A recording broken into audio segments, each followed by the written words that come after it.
Hello friends, chase the goal के इस online platform पे एक बार फिर से आपका स्वागत है। हम जालोर के चौहान पढ़ रहे थे और जालोर के चौहान के अंदर हमने यह पता कर लिया था, इस बात का डिस्कशन कर लिया था कि किस प्रकार से कानड़देव चौहान और अलाउद्दीन खिलजी आपस में एक दूसरे के आमने सामने हो गए। ठीक है, हमने अपनी लास्ट क्लास में बताया कि वीरमदेव सोनगरा के द्वारा विवाह प्रस्ताव के मना कर देने के कारण से हमारे कानड़देव चौहान के द्वारा सोमनाथ से लूटे हुए जितनी भी धन संपदा थी उन धन संपदा को जालोर में लूट लेने के कारण से, या फिर कानड़देव चौहान के द्वारा जो अपमानित बातें कही गई थी दिल्ली दरबार के अंदर, किसके द्वारा? अलाउद्दीन खिलजी के द्वारा, कि एक भी हिंदू जो है वो राजा नहीं है जो आज अलाउद्दीन खिलजी को चुनौती दे सकता है। तो इन सभी बातों के कारण से अगर हम देखें तो कोई ना कोई ऐसा कारण तो रहा होगा जिसके कारण से क्या हुआ था, अलाउद्दीन खिलजी और हमारे कानड़देव चौहान जो थे वो एक दूसरे के आमने सामने हो गए। अब हुआ क्या कि वीरमदेव जो थे वो वीरमदेव विवाह प्रस्ताव ठुकरा करके मोहनोत नैणसी की ख्याति के अनुसार वापस कहाँ पहुंच गए? वापस जालोर पहुंच गए। और फिरोजा विवाह ना कर पाने के कारण से उस फिरोजा को दुखी देखकर जो ठेस पहुंची ईगो को, किसके कारण? इसके अलाउद्दीन खिलजी के। तो अलाउद्दीन खिलजी ने क्या किया? अलाउद्दीन खिलजी ने हमला कर दिया किसके ऊपर? जालोर के ऊपर। देखो, जालोर दुर्ग जो था, उस जालोर दुर्ग को जीतने से पहले जीतना जरूर था सिवाना दुर्ग को। ठीक है, जालोर दुर्ग को जीतने से पहले कौन से दुर्ग को जीतना जरूर था? सिवाना दुर्ग को जीतना जरूर था, क्योंकि सिवाना दुर्ग जो था, इस सिवाना दुर्ग को क्या बोलते थे? इस सिवाना दुर्ग को बोलते थे जालोर दुर्ग की कुंजी। जालोर दुर्ग की कुंजी कहा जाता था। ठीक है, सिवाना दुर्ग को क्या बोलते थे? जालोर दुर्ग की कुंजी, या इसका एक नाम और है, इसे बोलते थे मारवाड़ के राजाओं की शरण स्थली।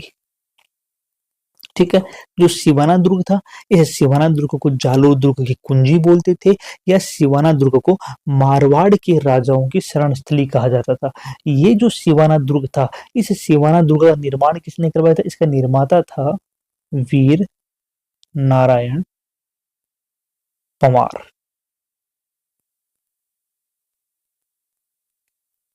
इस सिवाना दुर्ग का निर्माता कौन था? इस सिवाना दुर्ग का निर्माता था वीर नारायण पंवार। वो क्या था? वो इस सिवाना दुर्ग का निर्माता था। और जब अलाउद्दीन खिलजी जो है वो जालोर पर आक्रमण करेगा तो पहले उसे किसे जीतना पड़ेगा? पहले उसे सिवाना दुर्ग को जीतना पड़ेगा। तो उस समय सिवाना का जो शासक था वो कौन था? वो था शीतल देव। ठीक है, उस समय सिवाना का शासक कौन था? उस समय सिवाना का शासक था शीतल देव। तो अलाउद्दीन खिलजी क्या करता है? अलाउद्दीन खिलजी जो है वो किसको भेजता है? अलाउद्दीन खिलजी का सेनापति था कमालुद्दीन गुर्ग। कमालुद्दीन गुर्ग, ये अलाउद्दीन खिलजी का क्या था?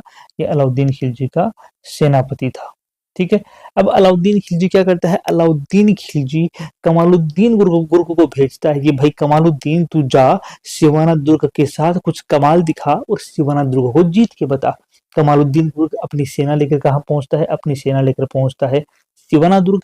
सिवाना दुर्ग पर कमालुद्दीन गुर्ग क्या कर देता है? कमालुद्दीन गुर्ग सिवाना दुर्ग की किलेबंदी कर देता है, किले सिवाना दुर्ग को घेर लेता है।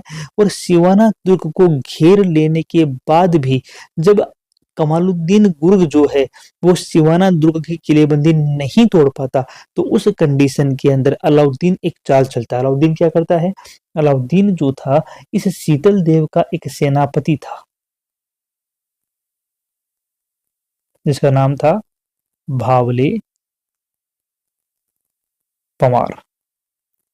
ठीक है, अलाउद्दीन खिलजी क्या करता है? अलाउद्दीन खिलजी कमालुद्दीन गुर्ग के द्वारा कमाल ना दिखाए जाने के कारण से वह अलाउद्दीन इसके शीतल देव के सेनापति भावले पंवार को क्या करता है? दुर्ग का लालच देता है। भाई देख भावले पंवार, बावला मत बन, मैं शीतल देव को हराऊंगा, मैं सिवाना दुर्ग जीतूंगा।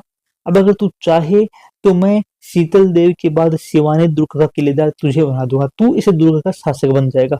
तो सेनापति बन के रहना है या फिर तुझे इस यहाँ पर राज करना है, हमेशा नौकर बन के रहेगा या राज करेगा।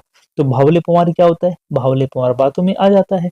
और जब भावले पंवार बातों में आ गया तो भावले पंवार ने क्या किया, भावले पंवार ने दुर्ग के अंदर एक कुंड था जिसका नाम था मामदेव कुंड, या कई जगह इसका वर्णन मिलता है मामा कुंड मिलता है, माम कुंड इसका वर्णन मिलता है। तो यह करता क्या है, यह भावले पंवार दुर्ग के अंदर जो मामदेव कुंड था उस मामदेव कुंड के अंदर गोरक्त मिला देता है। ये क्या करता है, इस मामदेव कुंड के अंदर गोरक्त जो है उस गोरक्त को मिला देता है। अब मामदेव कुंड में गोरक्त मिल गया, एकमात्र जल का स्रोत जो था वो क्या था, मामदेव कुंड था। मामदेव कुंड में गोरक्त मिला दिया गया। गोरक्त मिलाए जाने के कारण से अब शीतल देवी के सामने क्या समस्या रहेगी, जल की समस्या आ गई। जल की समस्या आ गई तो भाई तय हो गया कि किले के द्वार खोलने पड़ेंगे। किले के द्वार खोल करके राजपूतों को केसरिया करना पड़ेगा, जो पीछे महिलाएं बचेंगी वो साका करेंगी, और क्या होगा, महिलाएं क्या करेंगी, जोहर करेंगी, और ये क्या होगा, एक साका हो जाएगा। यानी कि केसरिया प्लस जोहर दोनों घटनाएं यहाँ पर साथ में घटित होंगी। किस कारण से, भावले पंवार के द्वारा किए गए राजद्रोह के कारण से। तो अब शीतल देव क्या करते हैं, अब शीतल देव किले के द्वार खोलते हैं। किले के द्वार खोले गए। किले के द्वार खोलने पर क्या करेंगे, शीतल देव के साथ, शीतल देव के साथ जितनी भी शीतल देव की सेना थी, साथ में उनका पुत्र था। शीतल देवी के पुत्र का नाम क्या था, पुत्र का नाम था सोम। सोम क्या था, सोम शीतल देव का पुत्र था। तो किले के अंदर जितनी भी सेना थी उन सभी सेना के द्वारा क्या किया गया, यह सोचकर कि जितनी क्षति पहुंचाई हम बाहर निकलेंगे, अत्यधिक वेग से हमला करेंगे और जितनी क्षति पहुंचा सकते हैं उतनी क्षति पहुंचाएंगे अलाउद्दीन खिलजी की, हमारा तो मरना तय है। तो वो केसरिया हो गया। और पीछे जो शीतल देव था, उस शीतल देव की रानी का नाम क्या था, शीतल देव की रानी का नाम था मेणा दे। जो शीतल देव थे, इन शीतल देव की रानी का नाम क्या था, इनकी रानी का नाम था मेणा दे। तो मेणा दे के नेतृत्व में क्या हुआ, मेणा देव के नेतृत्व में जोहर होता है, और शीतल देव क्या करते हैं, शीतल देव केसरिया करते हैं। और इस प्रकार से ये क्या हो गया, इस प्रकार से ये शाका हो गया। तो हुआ क्या कि अलाउद्दीन खिलजी के द्वारा सेनापति भावले पंवार को अपनी ओर मिलाए जाने के कारण से मामदेव कुंड, जो कि एकमात्र जल स्रोत था सिवाना दुर्ग के अंदर, उसमें गोरक्त मिलाए जाने के कारण से अब शीतल देव कोई और रास्ता ना देख करके अपने पुत्र सोम के साथ सामने की सेना पर द्वार खोलकर हमला कर देते हैं और केसरिया करते हुए शहीद हो जाते हैं। सिमिलरली उसी टाइम पर पीछे बची मेणा दे, वो दुर्ग की जितनी भी महिलाएं थी उन सभी महिलाओं के साथ जोहर करती हैं। और इस प्रकार से सन 1308 ईस्वी के अंदर क्या हुआ, सन 1308 ईस्वी के अंदर हमारे जालोर दुर्ग की कुंजी कहे जाने वाले सिवाना दुर्ग के अंदर साका होता है। और अलाउद्दीन खिलजी क्या करता है, इस सिवाना दुर्ग को जीत जाता है। और सिवाना दुर्ग को जीत कर अलाउद्दीन खिलजी क्या करता है, अलाउद्दीन खिलजी इसे जीत करके इसका नाम खैराबाद कर देता है। इसे जीत कर नाम खैराबाद कर देता है। ठीक है। अब अलाउद्दीन खिलजी क्या हो गया, अलाउद्दीन खिलजी का दुर्ग पर अधिकार हो गया, और अलाउद्दीन खिलजी ने दुर्ग का नाम बदल कर क्या कर दिया, दुर्ग का नाम बदल कर खैराबाद कर दिया। क्लियर है इतना, ठीक है। तो यह बात किसकी होगी, यह बात हो गई किसकी, यह बात होगी हमारे सिवाना दुर्ग की। किसने बनाया था, वीर नारायण पंवार ने बनाया था, जिसे क्या बोलते हैं, जिसे शेर राजस्थान भी बोलते हैं, शेर ए राजस्थान भी कहा जाता है।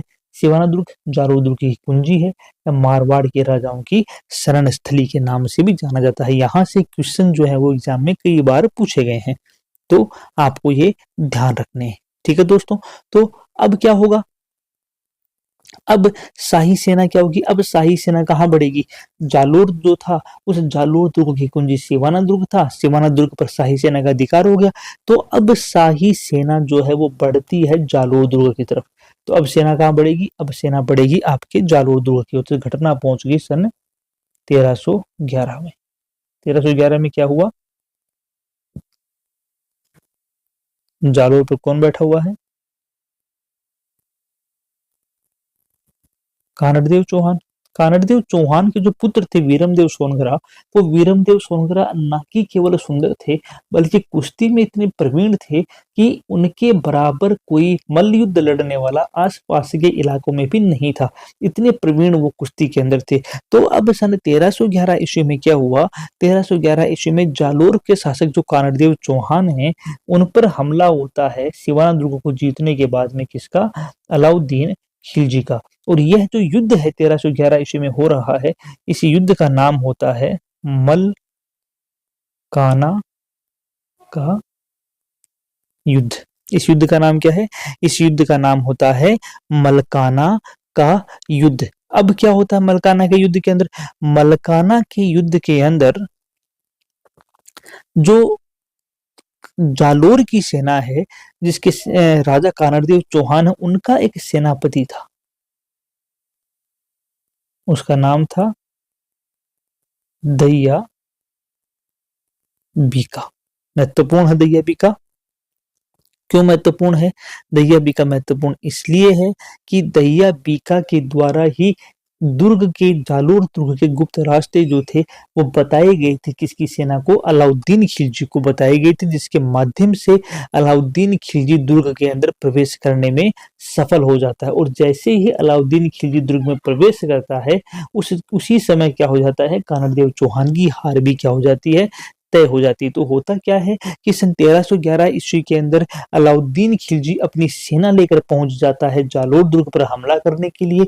और जालोर दुर्ग का जो सेनापति था, जिसका नाम दहिया बीका था, उस दहिया बीका को प्रलोभन दे करके क्या करता है? इस दहिया बीका को क्या करता है? इस दहिया बीका को लालच देता है, और लालच दे करके दहिया बीका को अपनी ओर कर लेता है, अपनी और कर लेता है। और बहुत सारी धन संपदा देकर दहिया बीका से क्या करता है? किले के गुप्त रास्ते पूछ लेता है। किले के गुप्त रास्ते जो है वो क्या कर लेता है? गुप्त रास्ते पता कर लेता है। गुप्त रास्ते पता कर लेता है। यह जो दहिया बीका था, इस दहिया बीका की एक पत्नी थी, जिसका नाम क्या था? जिसका नाम था हीरा दे। इस दहिया बीका की पत्नी का नाम क्या था? इस दहिया बीका की एक पत्नी थी, उस पत्नी का नाम था हीरा दे। इसकी पत्नी का नाम क्या था? इसकी पत्नी का नाम था हीरा दे। अब देखो कहानी, देखो कि हमारी इतिहास कितना गौरवपूर्ण इतिहास है हमारे राजस्थान का, कि दहिया बीका जब बहुत सारी धन संपदा लेकर पहुंचता है हीरा दे के पास कर, तो हीरा दे पूछती है कि भाई आज इतनी धन संपदा कहाँ से लेके आई, जब हमारा देश खतरे के अंदर है, अलाउद्दीन खिलजी जैसा एक गिद्ध हमारे देश के ऊपर नजर गड़ाए बैठा है, तो इस विषम परिस्थितियों के अंदर भी आप इतनी धन संपदा कहाँ से लेके आए? तो फिर दहिया बीका कहता है कि अब तो अपने दिन फिरने वाले हैं, तू चिंता मत कर रानी, तू मैं राजा। ठीक है, तू तो रानी बनेगी और मैं बनूंगा राजा, क्योंकि मैंने कर लिया है अलाउद्दीन खिलजी के साथ समझौता, बदले में मिली है धन संपदा, और ये तो पगली कुछ भी नहीं है, आगे आगे देख होता है क्या। मतलब आगे मैं बनूंगा राजा और तू बनेगी मेरी रानी, जब अलाउद्दीन खिलजी कानड़देव चौहान को समाप्त कर देगा। अब हीरादे जो थी वो क्या थी? हीरादे एक देशभक्त छत्राणी थी। हीरादे को अपने देश से प्रेम था। हीरादे ने सोचा कि ये काहे का कंजर मेरा पति है, ऐसा कंजर पति किस काम का जो अपने देश का ना हो सका, वो मेरा क्या होगा। तो हीरादे जैसी छत्राणी आपको वर्णन मिलते हैं अपने राजस्थान के इतिहास में, ही वर्णन मिलते हैं कि जहां पर एक भाई अपने पुत्र को बचाने के बजाय अपने राजकीय यज्ञ का, अपने जो राजकीय धर्म का पालन करते हुए क्या करती है? अपने पुत्र की बलि दे देती है और बचा लेती है उदय सिंह को। यहीं पर आपको वर्णन मिलेगा हीरादे जैसी छत्राणी का, जो अपने राष्ट्र के लिए अपने पति की हत्या कर देती है। करती क्या है हीरादे? हीरादे सोते हुए दहिया बीका के ऊपर कटार से हमला करके दहिया बीका को मृत्यु के घाट उतार देती है, और यह सारा का सारा वृतांत वो जाकर के कानड़देव चौहान को बताती है। अब कानड़देव चौहान ये तो समझ गए थे कि अलाउद्दीन खिलजी को सारे के सारे रास्ते पता चल चुके हैं। अब वैसे भी इस युद्ध के अंदर कुछ बचा नहीं है, क्योंकि अब हार तय है, तो क्यों ना ऐसा किया जाए कि हारते हारते भी हम सामने वाले की सेना का इतना नुकसान कर जाएं कि उसे समझ में आए कि किससे पंगा लिया था। तो अब होता क्या है, अलाउद्दीन खिलजी जो होता है वो हमला करता है जालोर दुर्ग पर, और कानड़देव चौहान जो होते हैं वो क्या करते हैं, वो किले के द्वार खोल करके, किले के द्वार खोलते हैं, और किले के द्वार खोल करके यहाँ पर क्या होता है, यहाँ पर युद्ध होता है। इस युद्ध के अंदर क्या होता है, इस युद्ध के अंदर कानड़देव चौहान जो थे उनके द्वारा किया गया केसरिया। ठीक है, और कानड़देव चौहान की पत्नी का नाम क्या था, जैतल दे। वो क्या करती हैं, वो करती हैं जोहर। और इस प्रकार यहाँ पर क्या होता है, इस प्रकार यहाँ पर होता है साका। ठीक है, रानी जैतल दे के नेतृत्व में क्या किया गया, रानी जैतल दे के नेतृत्व में जोहर हुआ, कानड़देव चौहान के द्वारा केसरिया किया गया।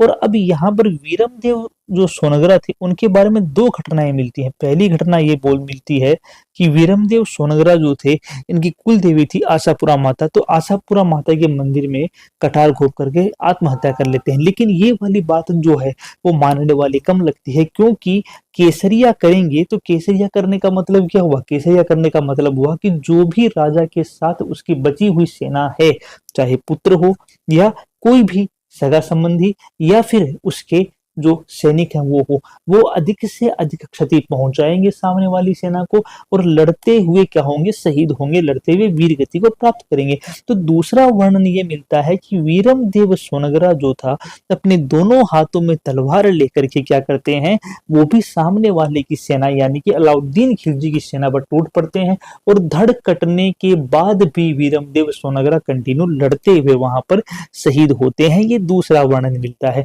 लेकिन फाइनली होता क्या है कि साके के बाद में जालोर दुर्ग जो है, उस जालोर दुर्ग पर अलाउद्दीन खिलजी का क्या हो जाता है, कब्जा हो जाता है। जालोर दुर्ग कौन जीत लेता है, जालोर दुर्ग अलाउद्दीन खिलजी जो है, अलाउद्दीन खिलजी के द्वारा जीत लिया गया।